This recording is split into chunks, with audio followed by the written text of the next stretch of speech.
Selamat pagi Bapak Ibu Jemaat dikasih Tuhan. Kita bersyukur kembali kita akan merenungkan firman Tuhan. Mari kita berdoa. Bapa di sorga, terima kasih buat hari ini kami boleh ada sebagaimana ada karena anugerah-Mu. Maka itu kami hendak melandasi hari ini dengan firman-Mu. Mohon hikmat pengertian dari Roh Kudus agar kami memahami dan dapat menjadi pelaku firman-Mu yang setia. Dalam nama Tuhan Yesus. Amin. Bapak Ibu, firman Tuhan kita terambil di dalam 1 Tawarik 10 ayat 13 dan 14a. Demikianlah Saul mati karena perbuatannya yang tidak setia terhadap Tuhan. Oleh karena ia tidak berpegang pada firman Tuhan dan juga karena ia telah meminta petunjuk dari arwah dan tidak meminta petunjuk Tuhan. Itulah firman Tuhan yang menjadi dasar renungan kita pada hari ini.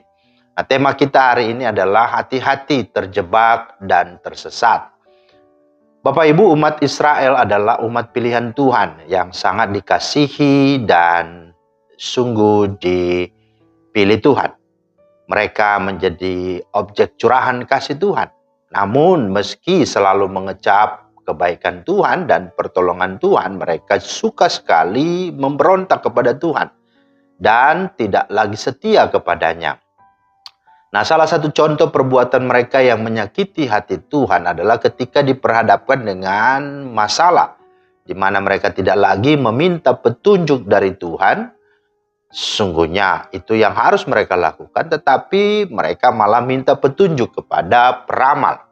Padahal Tuhan sudah memperingatkan dengan keras bahwa di antaramu janganlah didapati seorang pun yang mempersembahkan anaknya laki-laki atau anaknya perempuan sebagai korban dalam api, ataupun seorang yang menjadi petenung, seorang peramal, seorang penelaah, seorang penyihir, seorang pemantra, ataupun seorang yang bertanya kepada arwah atau kepada roh peramal, atau yang meminta petunjuk kepada orang-orang mati. Ulangan 18, 10-11. Nah, tidak kalah juga dengan Saul yang menjadi bacaan kita hari ini.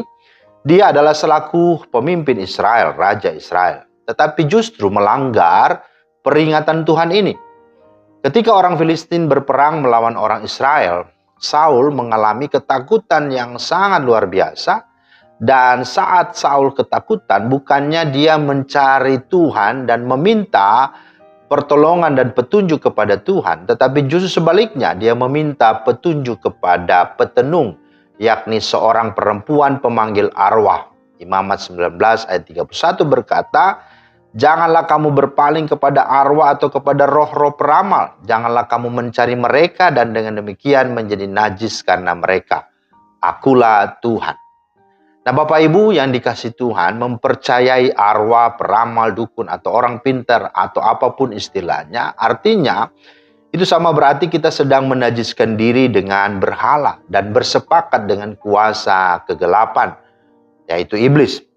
Nah, banyak orang yang lebih percaya kepada dukun, peramal, atau paranormal daripada kepada Tuhan. Ketika usaha atau bisnis sedang sepi, ketika belum mendapatkan jodoh supaya karir cepat menanjak, orang-orang rela mengeluarkan uang untuk meminta petunjuk kepada dukun, arwah, paranormal. Agar supaya apa? Agar supaya mereka mendapatkan pertolongan secara instan.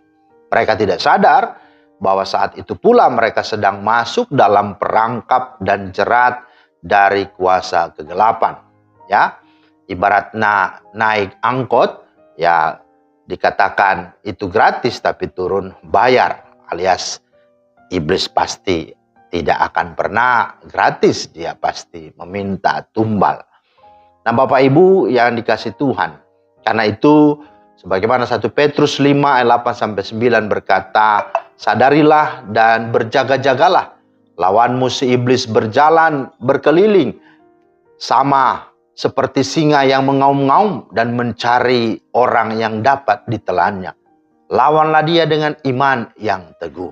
Itulah sesungguhnya yang harus kita sadari, harus kita sungguh pegang dalam hidup kita, dan mari kita sungguh-sungguh melawan segala kuasa-kuasa kegelapan. Karena itu hati-hati, jangan terjebak dan jangan tersesat. Amin. Terima kasih Tuhan atas firman-Mu, kami bersyukur. Biarlah kiranya Roh Kudus menolong kami supaya setiap hari kami sungguh pahami dan kami sadari itulah hari peperangan di mana kami harus berjaga-jaga, dan sungguh kami boleh menjadi orang-orang yang tunduk kepada Tuhan dan melawan setiap anasir si jahat. Kami mohon kekuatan dari Roh Kudus menjadi bagian kami. Di dalam nama Tuhan Yesus kami berdoa. Amin. Demikianlah firman Tuhan hari ini. Kiranya menjadi berkat. Selamat beraktivitas. Tuhan Yesus memberkati. Shalom.